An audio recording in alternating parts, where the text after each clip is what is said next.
많은 은혜 받으시기 바랍니다. 반갑습니다. 오늘 주일 여러분들을 뵈면서 말씀을 증거할 기회를 주신 하나님께 감사를 드립니다. 오늘 읽어주신 말씀의 본문을 공동번역으로 보면 7절부터 제가 보겠습니다. 우리는 아무것도 세상에 가지고 온 것이 없으며 아무것도 가지고 갈 수 없습니다. 먹을 것과 입을 것이 있으면 그것으로 만족하시오. 부자가 되려고 애쓰는 사람은 유혹에 빠지고 올가미에 걸리고 어리석고도 해로운 온갖 욕심에 사로잡혀서 파멸의 구렁텅이에 떨어지게 됩니다. 돈을 사랑하는 것이 모든 악의 뿌리입니다. 돈을 따라다니다가 길을 잃고 신앙을 떠나서 결국 격심한 고통을 겪는 사람들도 있습니다. 이제 겨울 같습니다. 어제 눈도 날이고요. 우리나라가 사만사온이라고 그랬는데 3일은 추우면 4일은 따뜻하다는데 그것도 이제는 없어진 듯합니다. 제가 주문진 교회에 있을 때 성도님들이 고기를 잡으러 갑니다. 그러면 기도해 주세요. 그러면 며칠 가요? 그러면 40일 갑니다.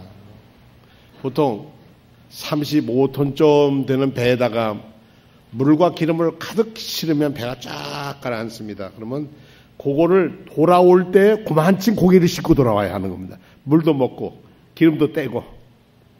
그게 뭘 잡으러 갑니까? 그래 모르면 보고를 잡으러 갑니다. 그게 보고를 잡으러 어디로 갑니까? 그러면 베트남 앞바다까지 갑니다. 35톤 배를 가지고 돌아서 베트남 앞에 가서 그 다음에 보고를 잡아오는 겁니다. 보고는 뭘로 잡습니까? 그러니까 되게 낚시로도 잡죠. 그럼 낚시를 어떻게 잡습니까? 보고가 무섭잖아요. 그랬더니 그거는 보고가 딱 올라오면 이놈이 사나워서 산채로 데려와야 값이 많이 받는데 올라오자마자 망치로 한 대 머리를 때린답니다. 그러면 정신이 없으면 그 리파라고 하는 벤치를 가지고 입을 딱 벌리고 앞에 이 두 이빨을 딱 잘라버린답니다. 그렇지 않고 보고를 탱크에 넣어놓으면 서로 물고 들어서 성한 고기가 없어서 제 값을 못 받는답니다. 그런 보고가 지금은 동해안에서 잡힙니다. 자, 베트남 앞에 가서 잡던 보고가 동해에서 잡고 동해에서 잡던 오징어가 서해에서도 잡힙니다. 여러분이 잡수시는 그 좋아하는 동태찌개 하는 명태는 지금 전부 다 알라스카나 러시아 쪽에서 잡아옵니다. 우리나라 바다에 명태가 그리 나지는 않습니다. 그러니까 명태가 잡힌 거 있다면 그건 정말 소중한 좋은 고기입니다. 세상이 기온이 올라가면 0.6도 올라가고 1도만 올라가도 세상의 생태계가 달라진다고 하는데 사람의 마음이 따뜻하면 안 올라가는 것 같아요. 어느 대학 총장 하는 분이 그런 말씀을 하시더라고요. 자기는 저 전라도 김제 촌동네에서 자랐는데 딸이었는데 학교를 안 보내줬는데 어머니가 아주 방앗간집 딸이었는데 정미소집 딸이었는데 어머니가 그냥 보내주셔서 열심히 공부를 했더니 이제 지금은 총장까지 됐습니다만. 근데 자기는 산부인과 의사로서 찾아오는 사람들에게 제가 할 수 있는 게 뭘까 하다가 겨울에 오면 춥잖아요. 근데 그 따뜻한 가슴에다 찬 청진기를 딱 갖다 대면 이건 고문 것 같다는 거죠. 그래서 그다음부터는 자기는 늘 청진기를 따뜻하게 해서 가슴을 대어왔다. 그래서 자기 의과대학도 있는데 학생들에게 졸업 선물로 청진기를 줄 때마다 너희는 차가운 청진기를 대지 말고 따뜻한 청진기를 대줘라. 그래야 환자에 대한 배려다. 또 어느 날 보니까 어떤 사람은 치매를 전공하는 정신과 의사가 이런 얘기를 합니다. 자기 선생님이 미국에서 공부를 하는데 겨울에 이렇게 치매에 걸리고 정말 이렇게 어려운 분들이 오면 추운데 이렇게 웅크리고 오면 말도 하기 싫은데 꼭 따뜻한 물에다 손을 넣고 있다가 환자가 들어오면 얼른 손을 닦고 따뜻한 손으로 꼭 잡아준대요. 아이고 얼마나 고생이 많았어. 잘했어요. 그리고 웃으면 그 마음이 따뜻한 손이 찬 손을 녹이면서 그 사람들의 마음문도 열더라. 올해 크리스마스는 여러분의 따뜻한 손이 찬 손을 잡아주는 복된 성탄이 되기를 축원합니다. 돈 들어가지도 않고 뭐만 담으면 된다고요? 마음에 사랑만 담으면, 예수 사랑만 담으면, 그냥 뭐 다른 얘기 하지 말고, 힘들지, 그 말도 하기 힘들면 아무 말도 안 하고 손만 꼭 잡아주면 마음이 따사로워질 겁니다. 이런 따사로운 사랑이 우리들의 마음에 있어야 합니다. 사람들은 세상에 아무리 춥다고 해도 따뜻한 마음을 가진 사람이 세상에 참 많습니다. 그래서 하나님은 우리를 지금까지 여태까지 심판 안 하시고 기다리고 계시는 듯 합니다. 우리 주변에는 너무나 이 추운 겨울을 정말 아무리 큰 평수의 아파트에 살아도 외롭게 홀로 추위를 겪어야 하는 분들이 있습니다. 외로움이라고 하는 것, 쓸쓸함이라고 하는 것. 그래서 추울 때 못하고 날이 풀리면 이제 걸을 때 보면 나무들이 전부 다 이파리 따지면 내 인생도 이제는 낙엽진 것처럼 가야지. 그런 우울함에 빠지는 분들도 있습니다. 그러나 그 아무거 걸치 않는 앙상한 나무가 수많은 잎을 내년에 품고 있다는 것을 그거까지만 생각하면 그 나무는 한 해마다 겨울마다 자기를 비워서 봄을 맞이하면 더 큰 나무로 자란다는 희망을 잃지 않게 될 겁니다. 1945년 해방 후에 우리나라는 참 어려웠습니다. 보릿고개도 있었고 굶어 죽는 사람들이 있었고 제때 제끼를 먹는 사람들은 굉장히 잘 사는 분들이었겠죠. 그럴 때에 우리나라 사람들을 따뜻한 마음으로 쓸쓸한 마음들에게 희망을 주었던 노래가 있는데 그 노래가 여러분들도 학교에서 배웠던 노래인데 겨울나무라고 하는 노래입니다. 한번 불러봤으면 좋겠습니다. 악보가 없으시죠? 우리 집사님 제가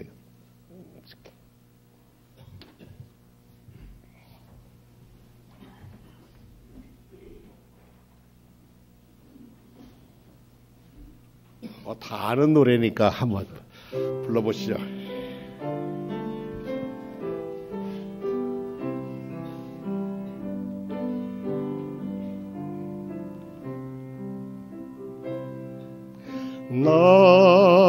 나무야 나무야 겨울나무야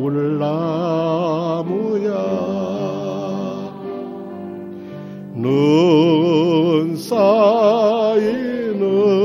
달에 외로이 서서 아무도 찾지 않는 추운 겨울 바람 따라 휘바람마 불고 있느냐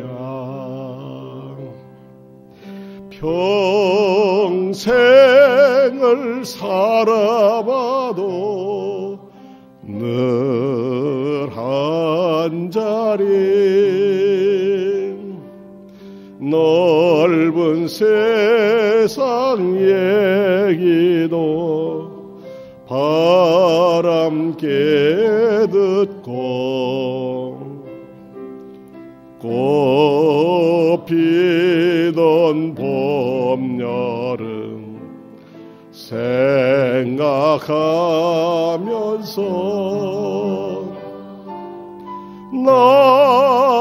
나무를 휘바람마 불고 있구나.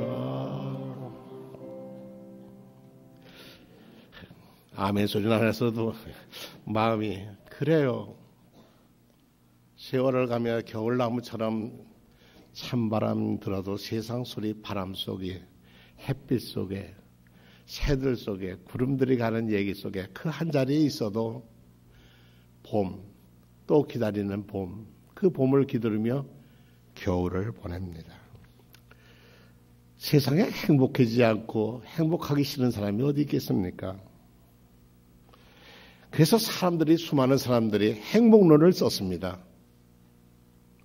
행복론을 읽으면은 금방 행복해질 것 같은데 읽어도 행복해지지는 않습니다. 이 세상에 덕담이라는 부자되라고 하는 얘기도 사실 그 부자 속에 욕구를 충족한다고 해서 행복해지는 것만은 아닙니다. 제가 소개를 한 번 있습니다만은 우리 조선 중계 학자인 송익필이라고 하는 선생이 쓴 족부족이라고 하는 그 시에 보면 이렇습니다. 한번 제가 다시 한번 해석을 해보겠습니다.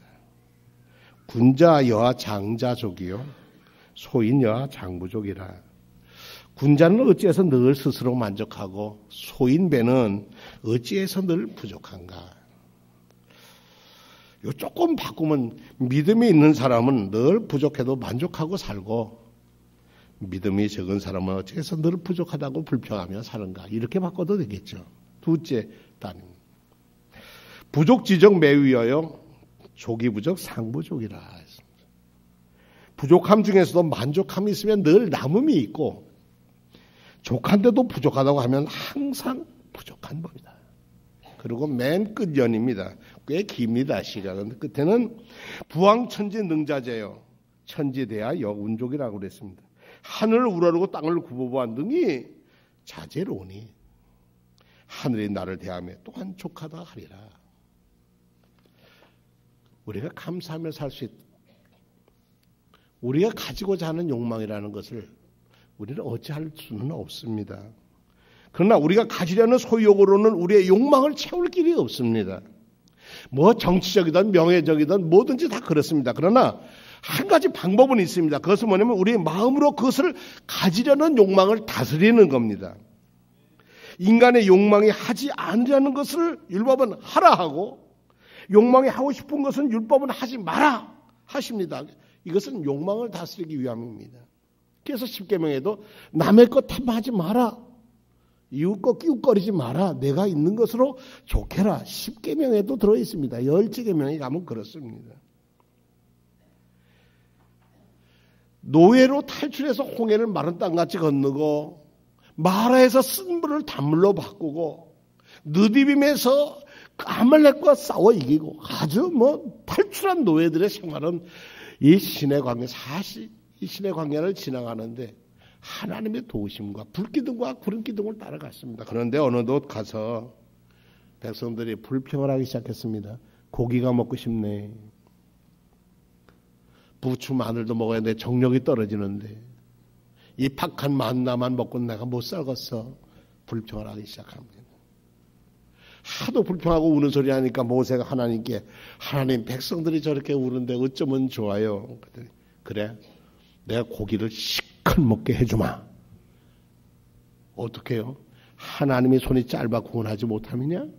그리고선 그 다음날 바람을 떡 불었는데 바다에서부터 바람이 불어왔는데 지중해에서부터 불어왔다니. 근데 뭐까지 가져왔어요? 메추라기를 몰아오는데 얼마나 메추라기가 많이 날아오는지. 근데 여러분들 아시다시피 메추라기는 잘 멀리 나는 새가 못 됩니다. 근데 잡았는데 얼마큼 잡았냐 성경에 보니까 적게 잡은다도 10호멜이라. 근데 1호멜이 220리터라는 거예요. 그러니까 산더미처럼 쌓인 게 되죠. 너무 좋아서 이것을 잘 익혀서 삶아 먹든지 익혀 먹어야 되는데 그냥 급한 나머지 그냥 고기를 떠서 씹지 않고 내기다. 성경 말씀대로 고기가 아직 이 사이에 있어 씹히기 전에 여호와께서 백성에게 대하여 진노하사 큰 재앙으로 쳤다. 죽었다는 얘기죠. 체해서 죽었든지 식중독 했든지 잘 익혀 먹어서 그리 하는 것을 급히 욕심 부리다가 죽었다. 그래서 그 동네 이름을 집으로 갔다 와라고 했다. 탐욕의 무덤이라고 이름을 붙였다. 참 우리 여태까지 1945년 해방 이후에 일제 강탈당하고 수탈당한 이 강토에 50년간 세계 부자로 얼마나 열심히 살아서 세계에 모르겠어요. 10손가락에 들어가든지 20손가락에 들어가든지 어쨌든 세계 부자 나라가 됐어요.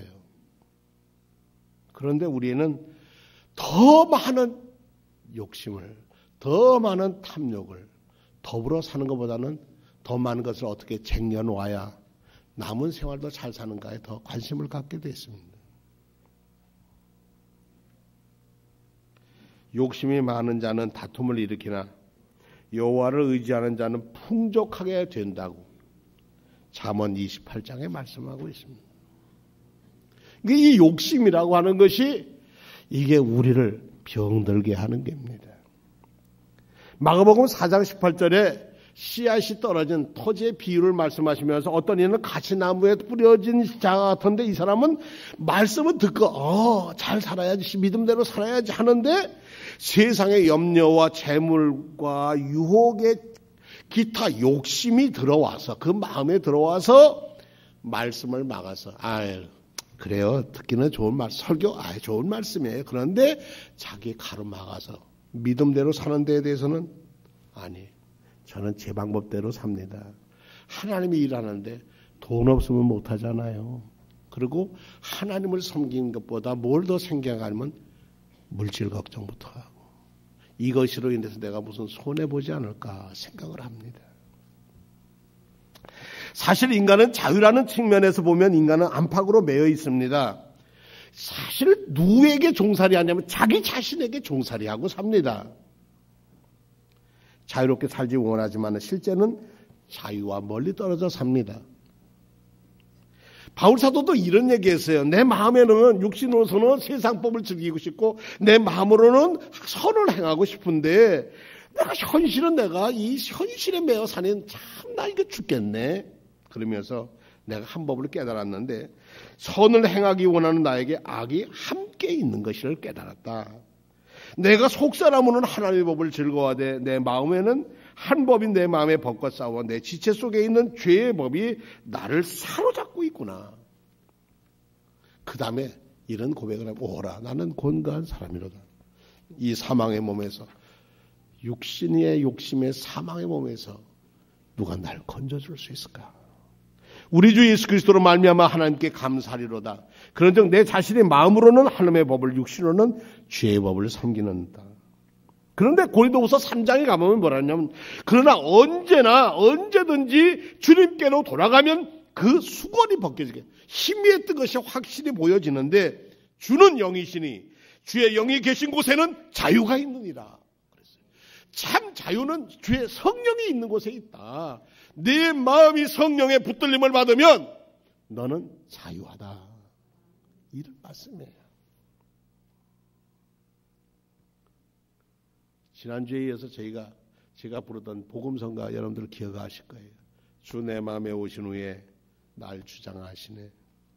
주께 내 마음 드린 후에 더욱 섬길수록 더 귀한 주님.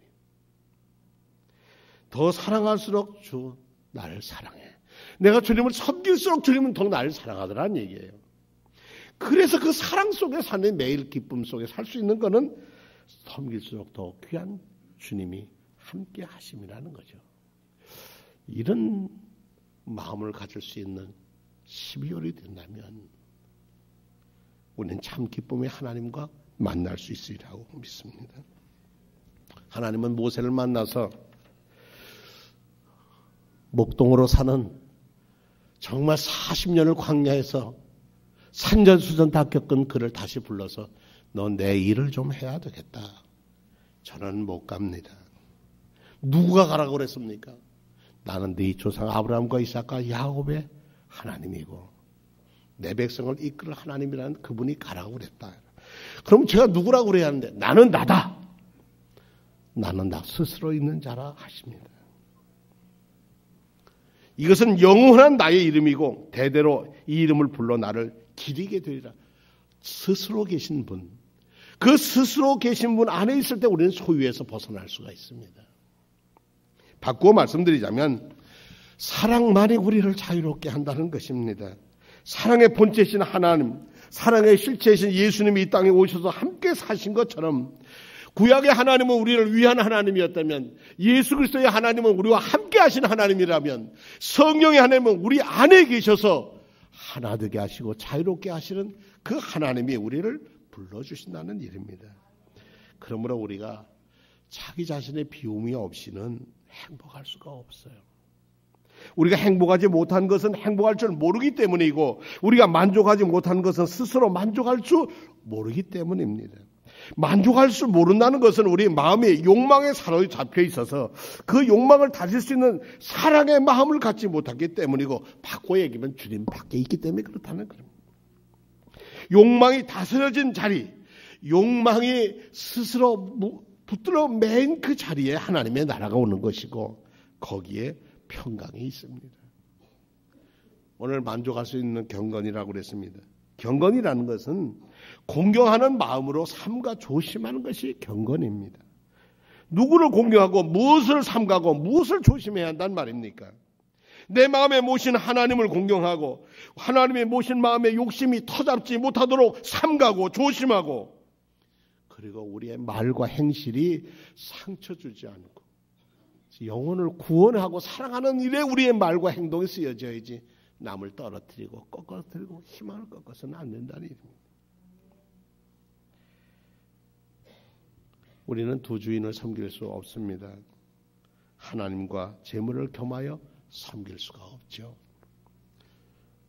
우리가 복음 성가 중에 내가 주인 삼은 모든 것 내려놓고 내 주 되신 주님 앞에 나가, 내가 사랑했던 모든 것 내려놓고 주님만을 사랑해, 내가 주인 삼은 모든 것 내려놓고 내 주 되신 주 앞에 나가, 내가 사랑했던 모든 것 내려놓고 주님만을 사랑해. 주사랑, 거친 풍랑에도 깊은 바다처럼 나를 잠잠케 해. 주사랑, 내 영혼의 반석, 그 사랑 위에 서겠다고 노래합니다. 두 주인을 섬기는 것은 간음이고 우상 숭배고 하나님께 불경과 불충의 죄를 짓는 것입니다. 어떤 정신과 의사가 그렇게 얘기를 하더라고요. 노이로제라는 거 있지 않습니까? 신경증, 강한 공포와 걱정에 매여 사는 사람들. 노이로제라는 말은 그 어디서 왔느냐 그랬더니 두 주인을 섬길 때 온다, 이런 말이 정신과 책에 있답니다. 두 주인, 한 주인이 아니라 자기 마음의 두 주인, 갈라진 마음, 하나님으로부터 떠난 마음, 그건 뭡니까? 그건 죄에서 온다는 얘기입니다. 오늘 이 본문에서 부자가 되기 원하는 사람은 유혹과 올무와 어리석고 해로운 여러 가지 욕심에 빠질 것이고, 이것이 사람의 파멸로 이끌어간다는 것입니다. 요즘 보면 우리 회사 어렵다고 해서 해달라고 해서 얼마큼 돈을 갖다 줬는데 잘 되지는 않으니까 돈 줬는데도 왜 안 해줬어? 그러고 떠들리고, 그러니까 돈 받은 사람 그 돈 어디 갔냐고 찾고, 참 부끄러운 일들은 어디서 옵니까? 욕망, 욕심에서 오지 않습니까? 이 세상이라고는 어설픈 얘기들의 모든 것은 주인이 누구인지 주인을 분명히 알지 못하는 거죠. 나라의 주인은 국민이라고 합니다. 그는 우리가 어려서부터 배운 모든 주권은 국민에게서 나온다고 합니다. 그런데 국민의 마음을 모르는 것 같아요. 우리가 살아가면서 오늘 성경은 마지막으로 돈을 사랑하는 것은 일만하게 뿌리라고 경고합니다. 땀 흘려 흘린 것, 수고해서 얻은 것이 내 것이지 수고하지 않은 것은 그것은 내 것이 아니고 다시 돌려줘야 할 것입니다. 주님의 사랑 속에서 이번 성탄절은 여러분의 손이 따뜻한 손이 되어서 결국 인생은 끝내 자기와 한판 승부를 내는 것인데, 주님 앞에 서는 날, 주님 앞에 서는 날 만족할 줄 아는 경건을 가지고, 주님, 모든 게 다 주님의 은혜셨습니다. 내 살아온 발짝마다 주의 은혜였습니다. 제가 한 것은 없습니다. 하나님의 축복이었습니다. 이렇게 진심 어린 감사가 이루어지는 여러분의 삶이 행복의 삶이고 축복의 삶이라고 믿습니다. 기도하시겠습니다.